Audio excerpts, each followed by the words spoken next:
오늘 우리가 함께 은혜를 나눌 하나님의 말씀은 에베소서 4장 1절부터 4절까지 기록된 말씀입니다. 우리 함께 한 목소리로 읽겠습니다. 그러므로 주 안에서 갇힌 내가 너희를 권하노니 너희가 부르심을 받은 일에 합당하게 행하여 모든 겸손과 온유로 하고 오래 참음으로 사랑 가운데서 서로 용납하고 평안에 매는 줄로 성령이 하나 되게 하신 것을 힘써 지키라. 몸이 하나요 성령도 한 분이시니 이와 같이 너희가 부르심의 한 소망 안에서 부르심을 받았느니라. 아멘.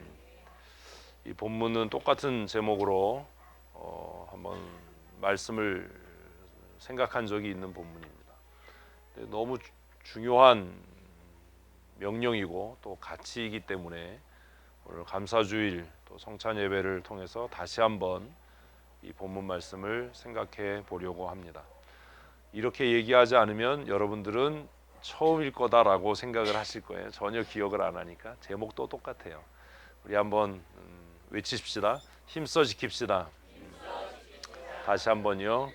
힘써 지키라. 이번엔 시작. 힘써 지키라. 뭘 힘써 지켜야 돼요? 잘 고민해 보셨으면 좋겠어요. 우리 화요일날 성경 공부반을 통해서 레위기에 있는 5대 제사를 살펴봤습니다. 성경의 첫 부분에 나오는 율법서는 성경 전체의 기초입니다. 왜냐하면 우리가 예수 믿고 하나님 백성 된다라고 하는 것이 하나님과 맺은 언약에 근거한 것이고 그 계약에 기초한 것이기 때문입니다. 그래서 우리가 흔히 모세오경이라고 불려지는 율법서의 내용을 정리해서 그것을 언약신학 혹은 계약신학이라고 이야기합니다. 하나님과 맺은 언약, 하나님과 맺은 계약의 중심에 뭐가 있어요? 예배가 있어요. 예배는 단순한 종교 의식이 아닙니다. 타 종교와 기독교가 선명하게 다른 것은 타 종교, 일반 종교, 사람의 필요에 의해서 만든 종교들은 그 예배가 제의예요. 재래의식이고 그것이 행사이고 절차인 거지요. 그러나 기독교에서의 예배는 그것이 신앙의 중심이고 하나님과 언약의 기본입니다. 그래서 하나님과 맺은 언약의 기본 정신, 그 기본 가치가 뭐냐라고 하면 우리는 그 기본 정신과 가치를 어디에서요? 이 5가지 제사에서 찾습니다. 첫 번째가 무엇이었지요? 번제입니다. 화요일날 함께 지금 공부하고 계신 분들은 설명하지 않아도 이 번제가 무엇인지 이제 충분히 이해될 겁니다. 번제의 가장 중요한 것은 하나님이 기쁘게 받으시도록 드려야 한다라는 겁니다. 하나님이 기쁘시게 그 번제의 제물을 받아야 그것이 우리의 죄사함, 속죄가 되기 때문이지요. 그래서 하나님 앞에 드려지는 예물은 흠이 없는 것이어야 하고 그리고 대표성을 갖기 위해서 수컷이어야 한다라고 하는 규정이 있습니다. 두 번째는 가루로 드리는 소제입니다. 소제는 소금을 첨가해서 불변하는 언약, 영원한 언약, 하나님과의 관계를 통해서 누리는 기쁨과 감사를 상징하지요. 그래서 소제를 드릴 때 첨가하지 말아야 할 것들이 있는데 그것이 누룩과 꿀이었습니다. 그리스도 안에서의 구원을 우리가 기뻐하고 감사하지만 그 기쁨에는 절제함이 있어야 하고 그 기쁨은 인본적인 것이 되면 안 된다라고 하는 권면과 경고가 그 안에 담겨져 있습니다. 그리고 5가지 제사 중에 정말로 특별한 것이 있는데 그것은 화목제입니다. 화목제는 하나님 앞에 번제와 소제를 드려서 내가 하나님께 연락되었다라고 확신이 있는 사람들이 하나님 앞에 드릴 수 있는 특별한 제사였습니다. 화목제가 특별한 이유는 그 화목제를 준비하는 과정입니다. 화목제를 드릴 때 가장 중요하게 준비하는 게 뭐라고 어제 그랬지요? 청하는 거예요. 이웃을 청하는 것. 왜냐하면 다른 제사와 달리 화목제는 제사가 끝나면 그 제물을 청한 이웃들과 함께 나누어서 먹어야 했기 때문입니다. 하루 이틀까지는 그 제사를 드린 제물을 먹을 수 있지만 3일이 지나면 그 제물을 먹지 못하도록 규정하셨고 그리고 만일 그 기한이 지난 이후에 그것을 먹는다면 그 제사가 하나님 앞에 연락되지 못한다라는 규정을 두신 이유는 신앙생활이라고 하는 것, 믿음의 삶이라고 하는 것은 나와 하나님과의 개인적인 관계일 뿐만 아니라 이웃과의 화목이 더 중요하다라고 하는 것을 이미 레위기는 이야기하고 있기 때문입니다. 인터넷 예배나 온라인 예배가 불가한 이유가 여기에 있습니다. 온라인으로 예배하고 인터넷으로 예배를 참여하고 설교를 들어서 내가 믿음을 지킬 수 있고 신앙이 성숙해 갈 수 있을지는 모르지만, 그러나 거기에 중요한 한 가지 오류가 있는데 뭐가 있어요? 형제와 누리는 화평이 없는 거예요. 그런데 이렇게 오프라인으로 모여서 함께 예배당에서 예배해도 나는 뭐 성도들과 교제하지 않을 거야. 나는 저 사람들하고 달라. 나는 하나님하고 친하고 내 기도는 하나님이 들으시고 하나님께서 내가 기도할 때마다 응답하시고, 나하고 다른 성도들은 좀 신앙의 차원이 다르고 뭐 이래서 난 교제 별로 중요하게 생각 안 해. 소그룹 모임에도 참석 안 하고 뭐 집에 가서 밥 먹지 뭐 이러고 식사도 함께 안 나누고, 교회 행사 있으면 아주 그냥 뺀질뺀질 뭐 참여도 안 하고, 이렇다면 그는 하나님께 속한 사람은 아닌 겁니다. 자기 혼자 믿음이 좋다고 착각할 수 있을지는 모르지만 하나님께 속한 사람은 아닙니다. 그래서 성경은 아주 극단적으로 뭐라고 이야기하냐면, 하나님 앞에 서원하고 금식하고 기도하는 것보다 더 중요한 일이 뭐냐? 형제와 밥 한 그릇 먹는 거다. 화평하는 일이다. 그래서 예수님도 그것을 가르치시면서 하나님 앞에 제물을 드리려고 제단에 제물을 놔뒀다가도 형제와 사과할 일이 생각이 나고 화평해야 될 일이 생각이 나면 그 제물을 놔둔 채로 가서 형제와 화목하고 화평하고 용서를 빌고 그리고 돌아와서 예배해라 라고 가르칩니다. 그런데 우리는 그게 안 들리는 거예요. 그렇게 얘기해도 나는 안 변한다라고 생각하는 겁니다. 어제 우리가 스바냐를 오랜 동안 묵상을 했는데, 그 스바냐에 하나님께서 진노하시면서 말씀하신 것처럼 찌꺼기 같이 가라앉아서 변하지도 않고 변하려고 하지도 않고 하나님은 복도 내리지도 않고 저주도 내리지 않는다라고 생각했던 사람들을 하나님이 등불을 들고 두루 찾으셔서 반드시 심판하시고 진멸하신다라는 말씀을 우리는 두렵게 받아야 합니다. 오늘 교회 안에도 그런 사람들이 많이 있습니다. 스바냐가 사역했던 시기는 요시야 임금 때입니다. 요시야를 통해서 부흥운동이 일어나고 각성운동이 일어나고 개혁운동이 일어났습니다. 그런데도 상당히 많은 사람들이 마음속에 뭐라고요? 나는 절대로 안 변한다. 떠들어봐라, 나 안 변한다. 찌꺼기같이 가라앉아서 강팍하고 굳은 마음으로 내가 옳다라고 생각하는 것을 계속 고집하는 사람들이 있었어요. 지금도 그래요. 지금 교회에도 말씀을 그렇게 강하게 전해도 안 변해요. 또 개인적으로 권면해도 그렇지만 나는 뭐 내 생각이 있어서 안 변해요. 그리고 스스로 생각하기를 내가 경건하고 옳다라고 생각해요. 근데 성경은 뭐라고 이야기한다고요? 하나님이 반드시 찾아내서 진멸할 거다. 멸하실 거다. 하나님이 원하시는 참된 감사, 하나님이 기뻐하시는 성도의 삶은 날마다 하나님의 말씀을 통해서 자신을 개혁해가는 사람입니다. 다른 사람을 변화시키는 게 아닙니다. 왜 교회를 올바르게 하겠다, 왜 교회를 바로잡겠다라고 하는 사람들이 결국 망하는가? 개혁과 변화는 그 대상이 타인이 아니라 자기 자신이어야 하는 거예요. 내가 하나님의 말씀 앞에 온전하지 않은데 뭘 교회를 어떻게 개혁하고 교회를 뭘 어떻게 바로잡겠다는 겁니까? 자기도 말씀대로 안 하는데. 교회에서 상당히 많은 사람들이 예배 시간에 설교 안 들어요. 팔짱 끼고 앉아있고 눈 감고 앉아있고, 그리고 예배 끝나면 눈 뜨고 이제 교회를 개혁하겠다는 거예요. 형제들과 교제하지 않아요. 그 스스로 따돌림 당하면서 뭐라고 얘기하냐면 이 교회는 뭐가 없어요? 사랑이 없대요. 그래서 몇몇 성도들이 또 모여서 교제하면 뭐라고 얘기해요? 끼리끼리 논대요. 진짜 가지가지 하지요. 그럼 너도 그냥 그 끼리끼리에 끼면 되지. 그럼 저녁에 남아서 같이 뭐 야식을 먹든 그러면 난 야식 먹으면 부대낀다고. 누구는 안 부대끼나? 나 뭐 라면 먹으면 뿌는데 나도 불어요. 누군 뭐 안 불어서 그러나? 난 피자 싫어하는데 나도 싫어해요 피자. 제가 피자 싫어하는 거 모르셨죠? 저 별로 피자 안 좋아해요. 집에서 피자 시켜 먹는 일이 없어요. 제가 좋아하는 건 딱 하나예요. 아는 분은 알아요. 사임당 여사를 존경해요. 정말 5대 제사 중에 특별한 제사는 화목제예요. 모든 제사를 완성하는 것은 화목제예요. 아멘도 하네. 아멘. 그리고 속죄제와 속건제입니다.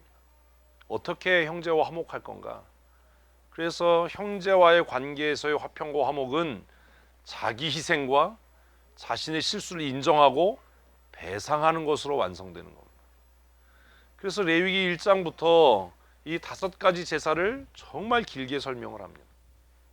우리에게 이 5가지 제사가 필요한 이유, 우리가 하나님 앞에 나갈 때마다 번제와 소제와 화목제와 속죄제와 속건제의 제물을 가지고 나가야 하는 이유는 모든 인간이 보편적으로 죄인이기 때문이에요. 모든 인간은 죽음에 이르는 병을 앓고 있기 때문이에요.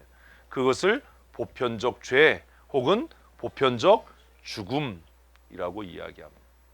우리가 죽는 것은 자연스러운 일입니다. 죽음 앞에 호들갑 떨지 마십시오. 우리가 죽는 건 자연스러운 일이에요. 안 죽는 게 불행한 거예요. 네? 안 그러세요? 오래 사세요. 내가 사랑하고 아꼈던 사람들이 다 떠난 세상에 혼자 한번 살아보세요. 그게 얼마나 큰 비극인가. 적당한 때에 어떻게 돼야 돼요? 죽어야 돼요. 적당한 때 죽어야 돼. 그 적당한 때가 언제냐? 그건 하나님이 정하시는 거예요. 적당한 때. 아주 완악하고 강팍하고 죄 지은 게 많으면 오래오래 사실 거예요. 왜요? 천국 데려가면 시끄러울 거 아니에요. 거기서도 막 따지고 이러면. 귀신들도 안 잡아가요. 그런 사람들은. 우리는 다 보편적 죽음 아래 있고 보편적 죄 아래 있습니다. 그래서 우리와 하나님 사이에 뭐가 필요해요? 화목제물이 필요한 겁니다. 우리와 하나님 사이에 속죄제물이 필요한 겁니다. 우리와 하나님 사이에 번제의 제물이 필요한 겁니다. 우리의 기쁨은 세상이 주는 기쁨이 아니라 그래서 그리스도 예수 안에서 누리는 기쁨이어야 하는 겁니다. 이것을 바울은 로마서에서 너무 선명하게 잘 정리했습니다. 로마서 3장 23절 24절 읽습니다. 모든 사람이 죄를 범하였음에 하나님의 영광에 이르지 못하더니 그리스도 예수 안에서 성령으로 말미암아 하나님의 은혜로 값없이 의롭다 하심을 얻은 자 되었느니라. 아멘. 아멘. 얼마나 명쾌하게 정리해. 모든 사람이 죄를 범했다. 배웠든 못 배웠든 헬라인이든 야만인이든 종이든 자유인이든 남자든 여자든 젊었거나 늙었거나 그 관계없이 차등 없이 모든 사람이 다 죄인입니다. 옆 사람하고 한번 하십시다. 당신을 보니 죄인이군요. 딱 보면 아는 거죠. 딱 보면 알아. 딱 보면 알아. 딱 보면 뭐예요? 죄인. 당신을 보니 죄인이에요. 이게 무슨 얘기냐 하면 그 사람이 내 마음을 아프게 하고 상하게 하는 건 당연한 일이에요. 이거 이해를 못하는 거야.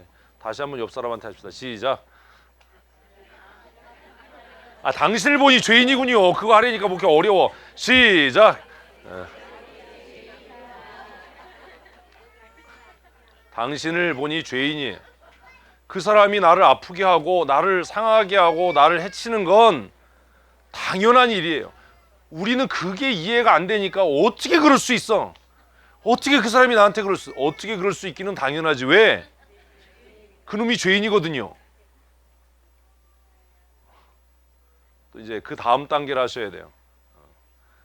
한번 하십시다. 내가 나를 봐도 죄인입니다. 이게 이해가 안 되면 맨날 그 소리 하는 거예요. 어떻게 그럴 수 있냐? 어떻게 그럴 수 있기는 죄인이니까 그렇게 하는 거예요. 그러니까 그 사람이 내 뒤에서 욕하고 나를 이용해 먹으려고 하고 이러는 게 어떤 일이다? 지극히 당연한 일이에요. 왜? 딱 보니까 죄인이거든요. 다시 한번 옆 사람을 째려보면서 시작. 참나. 아니 그게 뭐가 어려워. 당신을 보니 뭐라고요? 이제 죄인이라고 그러지 말고 거기다가 명확한 죄를 넣는 거야. 당신을 보니 사기꾼이군요. 뭐 이런. 이 얘기는 무슨 얘기냐? 상처받지 말라는 거예요. 어떻게 그럴 수 있어요? 그놈이 뭐예요? 사기꾼이에요. 그놈이. 우리 부부싸움으로 해요. 당신이 나한테 어떻게 그럴 수 있냐? 같이 사는 그놈이 나쁜 놈이에요. 우린 다 나쁜 놈하고 사는 거야. 남자들은요. 다 그런 거지 뭘. 모든 사람이 한 사람도 빠짐없이 예외 없이 다 죄인이에요. 우린 다 죄인이에요. 보편적으로 죄인이. 기독교의 위선이 뭐냐 하면 맨날 나는 죄인입니다. 나는 죄인입니다. 이 소리만 해서 옆 사람이 죄인이라는 거를 말을 못 하는 거예요. 그러니까 옆 사람이 나한테 섭섭하게 하면 그게 너무 섭섭한 거야. 그 위선이에요. 내가 죄인인 걸 진짜 인정하면 누가 나한테 섭섭하게 해도 어떻게 그럴 수 있냐라고 말하지? 말아야지. 뭔 내가 죄인이래. 거짓말도 그런 거짓말이 어디 있어요. 우리는 다 자신을 뭐라고 생각해요? 의인이라고 생각하지. 무슨 이 사람들아. 나는 정직하고 나는 거짓말 안 하고 나는 안 속이는데 네가 어떻게 나한테 왜 그 다음 안 하세요? 이럴 수 있어. 이래서 속상한 거지. 무슨 내가 죄인이야. 거짓말 좀 하지 마요. 응? 누가 문제예요? 네가 문제. 나 진짜 이 사람들 장사를 못 하겠네. 누가 문제야? 우리 솔직하게 얘기해서 솔직하게. 우리가 내가 문제야 이러면 속상할 일이 없어. 그러면 저 안 찾아와요. 우리는 다 누가 문제야? 네가 문제야. 네가. 너만 없으면 아주 세상에 평화가 이루어져. 아주. 네가 문제야. 네가 문제야. 네가. 네가 문제. 그래서 인정해야 되는 거예요. 뭘? 아이씨. 그 사람이 죄인이라는 걸 인정해야 되는. 그 사람이 죄인이니까 그 사람이 그렇게 하는 건 당연한 거예요. 제가 요즘에 이런 생각하면서 치유를 받아요. 제가 그러거든요. 목사가 어떻게 그럴 수 있어? 그럼 목사가 어떻게 교회를 팔아먹을 수 있어? 화가 막 나잖아요. 스팀이 막 오르잖아. 그러다 생각하는 거죠. 그 놈도 죄인이야. 그러니 그럴 수 있지. 그러면 그럴 수 있지. 이렇게 끝나는 게 아니라 넌 그랬으니까 이제 죽어야 돼. 너. 무슨 말인지 아시겠어요? 여러분 그 위선적인 거짓말 하지 마세요. 내가 죄인입니다. 이런 거 하지 마세요. 우리요. 내가 죄인이라고 생각하는 사람 아무도 없어요. 내가 죄인입니다는 우리는 꼴랑 내가 하나님 앞에선 죄인인데 네 앞에선 죄인 아니야. 이래서 화평이 깨지는 거예요. 무슨 내가 죄인이에요. 제 말이 틀렸어요? 맞잖아요. 내가 하나님 앞에서는 죄인일지 몰라도 네 앞에서는 의인이다. 너보단 낫다 내가. 이런 마음이 있는 거예요. 무슨 우리가 죄인이에요. 진실하게 얘기하자고. 옆 사람한테 다시 한번 시작. 딱 보니 뭐예요? 승질. 이제 죄인 하지 말고 우리 진짜 하고 싶은 얘기 하죠. 딱 보니 승질 더럽게 생겼네요. 시작. 왜 이렇게 좋아하지? 이거 평소에 하고 싶었던 거야. 딱 보니 뭐가 어때요? 승질 더럽게 생겼어요. 제가 직접 이렇게 대놓고 얘기해서 가끔 미움을 받아요. 제가 어제 은택성도한테 그랬잖아요. 네 승질 더럽게 생겼다고. 근데 그게 사실인데 기분은 나쁜 거야. 갑자기 얼굴이. 자기도 자기 승질 더럽대는데 얼굴은 너 승질 더러워. 그거 안 고치면 너 하나님이 너 안 쓰신다 말이야. 내가 죄인입니다 이런 소리 하지 말고 우리 모두가 죄인이에요. 그래서 하나님의 영광에 구원에 이를 수 없어요. 우리의 의로, 우리의 노력으로, 우리의 지식으로 구원받지 못해요. 그래서 뭐가 필요해요? 화목제물이신 예수 그리스도가 필요한 거예요. 그래서 예수님께서 그 구약의 5가지 제사의 완제품으로, 5가지 제사는 뭐고요? 시제품이지. 완제품이 시제품이지. 국어를 그렇게 못해서 되겠습니까? 완제품이 나오기 전에 나오는 게 뭐예요? 아, 영어로 해야 되는구나. 샘플. 완제품이신 예수님이 오기 전에 뭐로? 시제품으로 본편 전에, 아이 진짜, 아 수준이 맞아. 예고편인 5가지 제사가 기록된 거예요. 본체이신 예수 그리스도 전에 예표와 상징인, 뭐가 하나도 되는 게 없네 오늘. 5대 제사는 뭐라고요? 예표, 상징, 그림자, 시제품. 샘플은 무슨 샘플? 누가 있어요? 스페링 대보세요. 쌍시옷. 그 되지도 않는 영어 같은 거 하지 말고 그런 거예요. 모형이고 그림자이고 예고편인 5가지 제사를 한 번에 완성하시는 예수 그리스도께서 오셔서 그 은혜로 말미암아 우리가 뭘 받아요? 써 있잖아요. 뭘 받아요? 속량함을 받아요. 대속을 받는 거예요. 내가 그 피로 죄사함을 얻는 거예요. 믿으시면 아멘. 그래서 누구도, 우리 중에 누구도 내 의로 내 열심으로 구원받는 사람이 없어요. 그래서 자랑할 게 없는 거예요. 오히려 우리가 자랑해야 될 건 우리의 죄인됨이에요. 한번 하십시다. 나는 원래 그런 사람입니다. 어떻다고요? 원래 왜 따라하고도 딴소리를 하지? 이분들은 엄청난 또 은사가 있어. 다시 한번 합시다. 나는 원래 그런 사람입니다. 그나마 많이 나아진 겁니다. 내가 딱 보니까 너 성질 더럽게 생겼어. 그러면 답이 그거예요. 누군가가 나한테 너 승질머리가 왜 그 모양이야? 그러면 뭐라고요? 나는 원래 그런 사람인데 지금은 지금은 그나마 많이 나아진 게 이 모양이에요. 이래야 교회가 화평해요. 이게 안 되니까 맨날 싸우는 거예요. 예수 백날 믿으면 무슨 소용이 있냐고요. 나는 원래 승질 더러운 사람이에요. 나는 원래 한승깔 하는 사람. 나는 원래 비열한 사람이에요. 나는 원래 비겁한 사람이에요.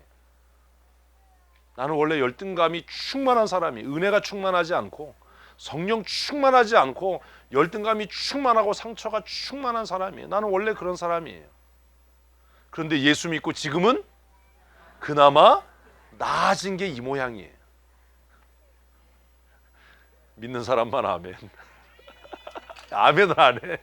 나쁜 사람들이야. 근데 그 속량과 죄사함이 어떻게 해요? 내 노력의 결과가 아니라 오직 은혜예요. 하나님께서 우리를 위해서 그 구원의 큰 역사를 이루신 겁니다.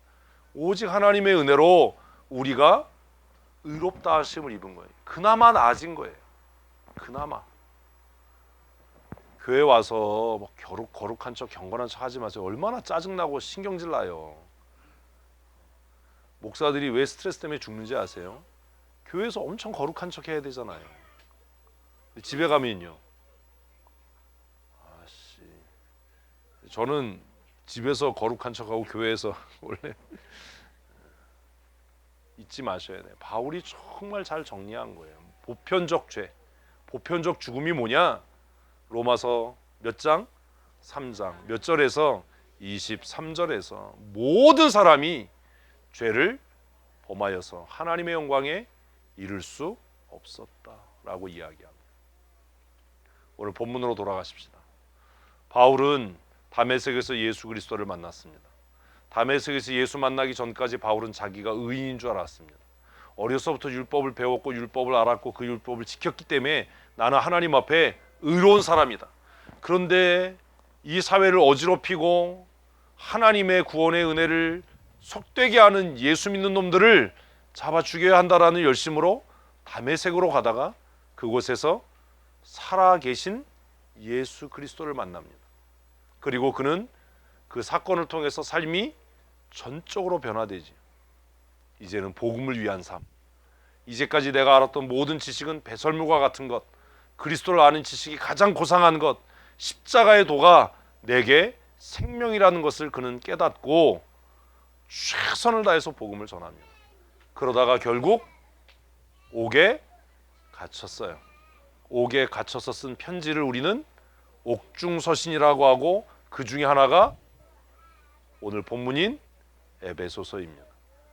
그래서 바울 사도는 이렇게 이야기합니다. 같이 읽습니다. 그러므로 주 안에서 갇힌 내가 너희를 권하노니. 주 안에서 갇혔다는 말이 뭡니까? 이중적인 의미로 해석을 할 수 있어요. 하나는 내가 예수께 붙들림 바 되어서 그리스도의 종 되었다라는 의미이고, 또 하나는 예수 그리스도로 인해서 감옥에 갇혔다라는 말로도 해석이 가능할 겁니다. 에베소서 교인들은 후자로 이해했을 겁니다. 바울이 지금 복음을 전하다가 어떻게 됐으니까? 감옥에 갇혔으니까. 그리고 그 옥중에서 우리를 향해서 편지를 쓰고 있으니까 옥에 갇힌 사람이 염려하는 게 뭐겠어요? 내가 너무 힘드니까 사식 좀 넣어줘. 내가 너무 고단하니까 힘 좀 써봐.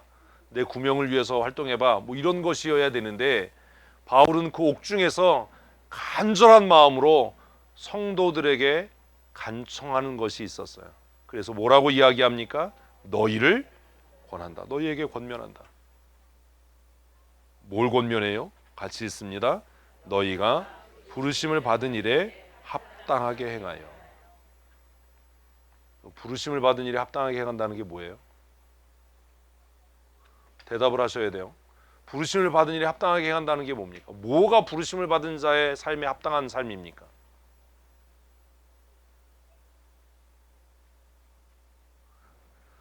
은혜에 합당한 삶이란 도대체 뭡니까? 도덕적인 삶이요? 윤리적인 삶이요? 경건한 삶이요? 성경 읽고 큐티하고 기도 많이 하는 삶이요? 아니에요. 적어도 오늘 본문에서는 아니에요. 바울의 옥에 갇혀 있는 바울의 에베소 교회에 권하는 건 개인 경건과 하나님 앞에 신실함이 아니에요. 믿는 자의 부르심에 합당한 삶이란 뭐예요? 교회의 하나됨이에요. 교회의 하나됨. 3절 말씀을 읽습니다. 평안에 매는 줄로 성령이 하나 되게 하신 것을 힘써 지키라. 구원받은 자, 하나님의 은혜로 죄사함을 받은 자, 하나님 나라를 소망하는 자, 무릇 경건하게 사는 자가 힘써야 할 일은 뭐라고요? 교회의 하나됨이에요. 왜 바쁜데 집모임 합니까? 왜 이렇게 피곤하고 바쁜데 주일에 모여서 예배하고 또 찬양 예배까지 하고 가끔 때때로 저녁에 모여서 야식 먹고 정말 영양가 없는 것 같은 그런 소리하고 왜 그러지요?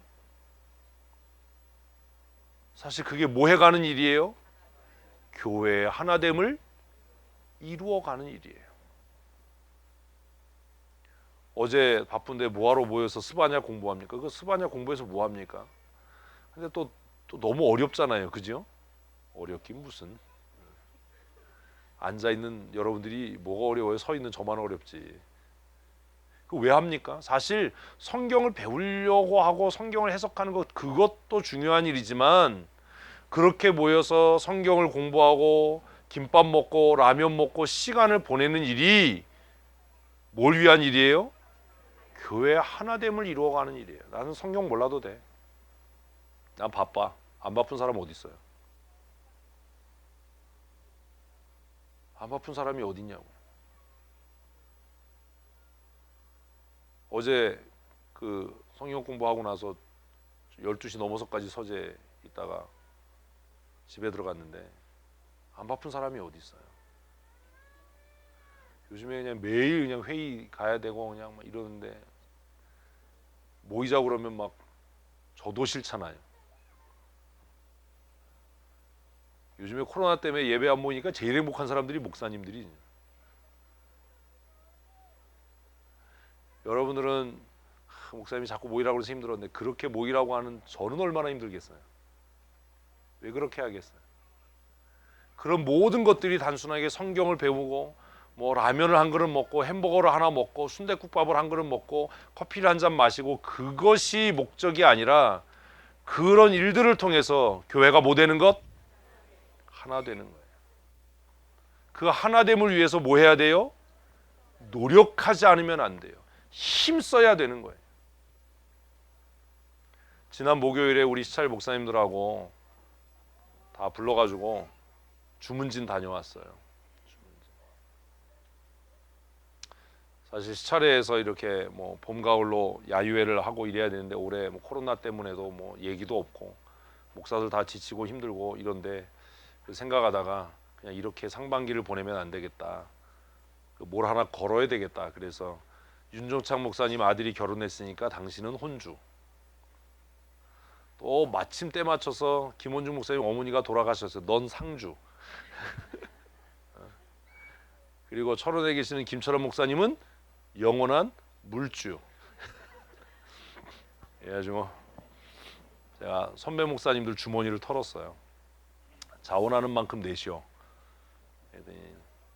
선배 목사님은 10만 원씩, 20만 원씩 내주시고 장로님도 내주시고 또 우리 권사회에서도 몇몇 사람들이 이제 최도희 목사님한테 제가 맡기면서 출발하면 제가 카드를 줬어요.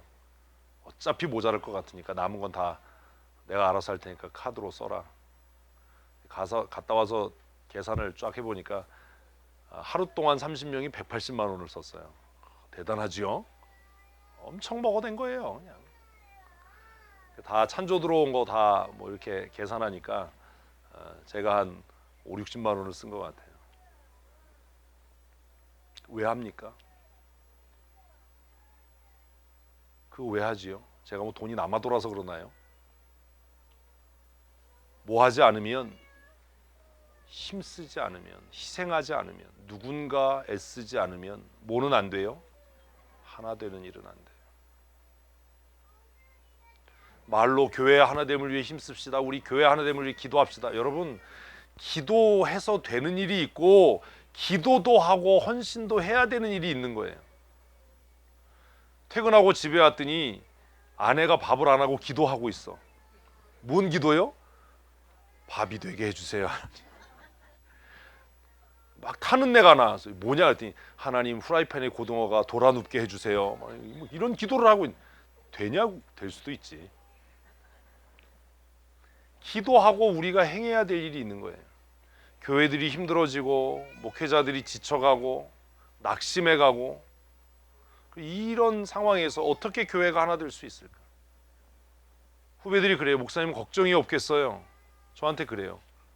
왜? 그러니까 목사님의 성도들은 말 잘 듣잖아요. 야, 세상에 말 잘 듣는 성도는 없어 임마. 아니래. 목사님 교회 성도들 같으면 뭐 자기는 행복하겠다 해서 바꿔서 할까? 그런 사람은 없어. 그런 교회는 없어. 세상에 그런 교회는 없다. 목사님들은 월세 안 내잖아요. 성도들이 뭐 코로나라고 교회 안 나오지 않잖아요. 야, 우리도 10명 안 나와. 하나 되는 일은 그냥 되는 일이 아니에요. 누군가 힘써야 하는 겁니다. 근데 그게 혼자 힘쓰면 얼마나 어렵겠어요. 제가 이렇게 모임을 가집시다 라고 했을 때 그래도 선배 목사님들이 10만 원씩 20만 원씩 내주시고 또 후배 목사가 정말 열심히 헌신해 주고 그래서 제가 그랬어요. 후배들 모아놓고 야, 너희들은 안 내도 되는데 그 대신 차는 갖고 와라. 그래서 후배 목사들이 승합차 갖고 온 친구들은 내가 그랬어요. 기름값하고 톨비는 니네가 내라. 나머지 경비는 내가 알아서 할 거다. 제가 생각했던 것보다 좀 찬조금이 더 들어와서 그 차 갖고 온 친구들한테는 오징어를 사줬어요. 마른 오징어가 그렇게 비싼 줄 몰랐지. 35,000원이야. 3개니까 10만 원이 넘잖아요. 나는 이거 뭐 오징어 하나씩 사주면 그래도 뭐 5만 원에서 끝나겠다. 내 카드 쫙 긁고 나니까 10만 원이 넘었어. 야, 오징어가 왜 이렇게 비싸냐? 내 걸 못 사왔어요. 너무 비싸서. 차 갖고 온 후배들한테 오징어 하나씩 안겨서 수고했다, 고맙다. 교회도 어려운데 차량 운전해주고 그래서 고맙다. 제일 덕본 건 김다럭이에요. 김다럭이는 차는 갖고 왔는데 운전은 양성찬이가 했어요. 오징어는 김다럭이가 갖고 갔어요. 내가 양 목사한테 다리나 하나 띄워줘라. 운전을 했으니까. 이 얘기를 하는 이유는 여러분에게만 하나 되기 위해 애쓰라고 강요하는 것이 아니라 저도 목사들이 하나 되기 위해서, 시찰 안의 교회들이 하나 되기 위해서 뭐 하고 있다고요? 애쓰고 있어요. 힘쓰고 있어요. 카드 주고 나서 문자가 띄고 올 때마다 가슴이 얼마나 철렁철렁하겠어. 횟집 가가지고 회를 먹었는데 70만 3,600원. 으아, 내가 평생에 내가 회를 응? 그래도 막 커피숍 가서 즐거워하고 기뻐하고 차 마시면서 얘기하는 거 보니까 행복하지요. 권사님들이 돈을 주셨어요. 권사회에서. 그래서 제가 그랬어요. 야, 이 커피는 춘천 성도의 권사회가 사는 거다. 아, 동영상으로 찍었어야 되는데. 감사한 일이죠. 여러분, 교회는 그냥 하나 되지 않습니다. 교회가 하나 되려면 누군가 힘써야 하는 겁니다. 누군가가 힘쓸 때 교회는 뭐 될 수 있어요? 하나 될 수 있어요. 그런데 그 하나 되는 것을 우리가 만들어가는 것이 아니라 성경은 뭐라고요? 지키는 것이라고 얘기를 해요. 만드는 것보다 지키는 게 더 어려워요. 예수님께서 십자가에 죽으셔서 우리를 원천적으로 이미 하나 되게 하신 줄로 믿습니다. 그런데 문제가 뭐예요? 지키기가 어려운 거예요.